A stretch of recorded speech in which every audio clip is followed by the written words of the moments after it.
they'll take it though. Not really. That's all right. No, they're happy. Thanks everybody for coming. You're all here because you've helped us achieve something. And I won't go into details and thank every individual who's helped us. You. The fact that you're here, we appreciate what you've done for us. And Tim will probably be the main key speaker for the day, which is probably what he's best at. But all I'd like to say mainly is just thank Sarah for everything she's done for this business. She's probably the person that doesn't get as much gratitude as she probably does for everything she does around this joint. Your personal Yes. Yeah. Right. She's linchpin. Yeah, and then all the amazing staff that we've had and have got. That's what we'd like to show our appreciation to. And then I will hand over to Tim, who will give you something slightly more interesting. You're on, Tim. Well done, Birdie. You've got to go. Well, thank you all for accepting our invitation to come and share the first 10-year anniversary of Organic Farm Holdings. We wanted to invite those who made it possible for us to get this business going and our current team on the farm. A number of those invited and involved getting us over the line, including our banker, my personal accountant and lawyer, and James Smith, were not available tonight. I'm hoping that they might make it to our 20th. I don't know if I will.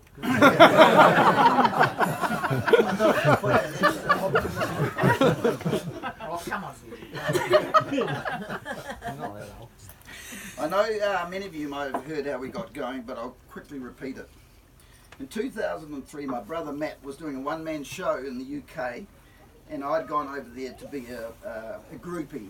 And for tax purposes, I visited some organic farms. My mate Murph organised the itinerary, and we stayed a night on an 1,800-acre farm called Pertwood, the farm of Mark Houghton Brown, a large UK pioneer organic farmer who was involved in organic politics and started his own brand of organic cereals. Mark's girlfriend Kate was there, and had recently qualified as an oncologist. Still here.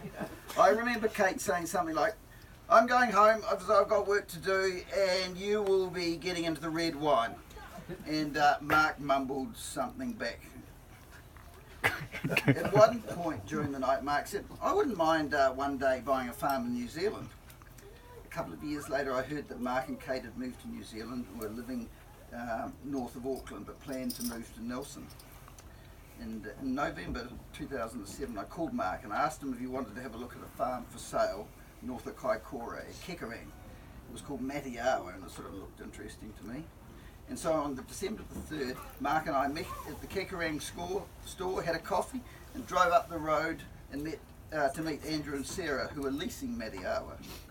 They were interested in equity partners so they could remain on the farm. Guy Heard, then 12, and Sandy Heard, then 9, had their beady little eyes on us the whole day we looked around the farm. Little did they know that we'd end up here. Little did they know that when I would need to lead a respite from their smart-ass comments, I'd resort to calling them the smelly little boys from the dump farm. We chose not to pursue buying Matiawa, and we're not sure what would happen next when the Bailey's agent called Andrew and said, "I think you should have a look at a farm we've got for sale in Waipara." On the 10th of January 2008, Mark, Andrew, Sarah and I had a look around West Farm, the 6,000 stock unit parcel of land put up for sale by the Land Holding Company of the Canterbury Waste Systems. It was dry, the conventional land price had gotten down to $3.25 a kilo, and we were being offered a 3-year contract with Canterbury Meat Packers at $6 a kilo. We decided to have a go. One day we're having a meeting at the landfill with Jerry Clements and Martin Pinkham. Jerry said to Andrew and I quite like this bit, I don't know if you boys will be successful in getting this place, but if you do, you'll find us very good to deal with. When we got there at CWS, you've been great neighbours, and thank you so much for keeping your word. We were able to negotiate increasing the freehold area of the farm to 8,000 stock units and leasing a further area running 6,500 stock units on a long-term lease. Left alone, Andrew and I may have been well satisfied having a nice low-cost farm near Christchurch, but some of our partners have ants in their pants. Mark, our chairman, announced at a meeting one day, I think if we were all on, we could make this a larger multi-generational organic farming business. It won't be easy, but I think we could do it. We need to put more legs on the business and increase the size to allow shareholders to move in and out without having to sell the main asset. We don't have to do it, but if you're on, I'm on. Hence, new shareholders, the purchase of Georges Road, the 200 hectare irrigation and dam development, Wash Creek meets, and a couple of future ideas in the pipeline. The next 10 years will be interesting. Will we be successful in bedding down the new business leagues? Will we be able to interest the next generation? Time will tell. What I can say from a personal point of view, it's a privilege to be here. It's a privilege and humbling to have the staff we have, and a privilege to have families willing to invest money in this organic farming business. Thanks to all of you for your varied contribution in this venture. Organics is not straightforward and not for the faint-hearted. It's also not a guaranteed recipe for success, but increasingly it's taking market share, and our interest is being part of that increased market share. Every now and then you hear a conversation that describes just about everything there is to say about that in a space of time. Gary Hurd, Andrew's uncle, bumped into Cedric Nesbitt, the long-term manager of the land we purchased in the Rangiora New World. In the conversation, Cedric asked Gary, "Is that your nephew who's involved in buying the landfill land?"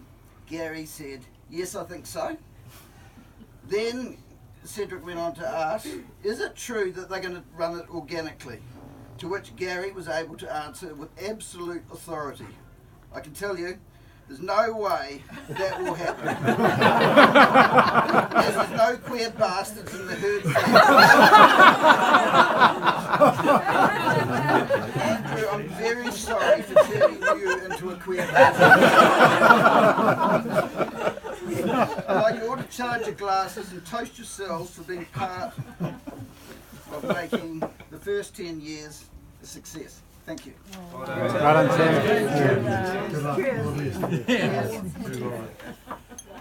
Can I reply to that?